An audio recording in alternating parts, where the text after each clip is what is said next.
कहानी सिरकटी चुड़ैल की वापसी। शब्द सीमा लगभग 400 शब्द। उत्तर प्रदेश के एक छोटे से गांव धनपुर में हर कोई सूर्य ढलते ही अपने घरों में दुबक जाता था। वजह थी सिरकटी चुड़ैल की आत्मा, जो रात को गांव में मंडराया करती थी। कहते हैं बहुत साल पहले गांव में बिजली नाम की एक औरत रहती थी।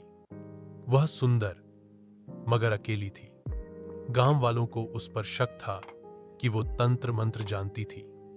एक बार गांव में महामारी फैली और लोग उसे दोषी मान बैठे। गुस्से में आकर भीड़ ने उसका सिर काटकर गांव के कुएं के पास फेंक दिया। मरते वक्त बिजली ने श्राप दिया था, जिसने मेरा सिर छीना, मैं उसके पूरे गांव से बदला लूंगी। उस रात के बाद गांव में अजीब घटनाएं होने लगीं। पशु गायब होने लगे, बच्चों की चीखें सुनाई देती और सबसे डरावना कुएं के पास एक बिना सिर वाली सफेद साड़ी में लिपटी औरत दिखती, जो हवा में उड़ती थी।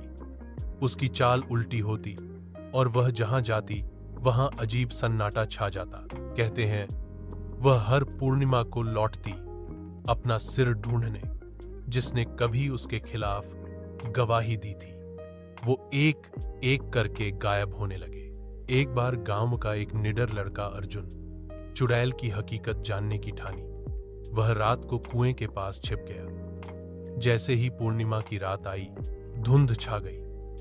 अचानक सफेद साड़ी में सिर कटी आत्मा प्रकट हुई। वह हवा में तैरती हुई कुएं के पास पहुंची और बुदबुदाने लगी, मेरा सिर, मेरा सिर। अर्जुन ने देखा कि चुड़ैल का शरीर जैसे किसी अनदेखी शक्ति से बंधा था। वो कुएं से दूर नहीं जा सकती थी। तभी उसे याद आया, गांव के बुजुर्गों ने कहा था कि उसका सिर कुएं में ही फेंका गया था। अर्जुन ने हिम्मत करके दूसरे दिन गांव वालों के साथ कुआं साफ करवाया। कुएं में एक पुरानी संदूक मिली, जिसमें एक खोपड़ी बंद थी। जैसे ही उसे बाहर निकाला गया और अंतिम संस्कार किया गया, गांव में अचानक शांति छा गई। उसके बाद चुड़ैल कभी नहीं दिखी। मगर आज भी लोग पूर्णिमा की रात उस कुएं से दूर रहते हैं, क्योंकि कोई नहीं जानता क्या आत्मा सच में मुक्त हुई या अभी भी कुछ बाकी है।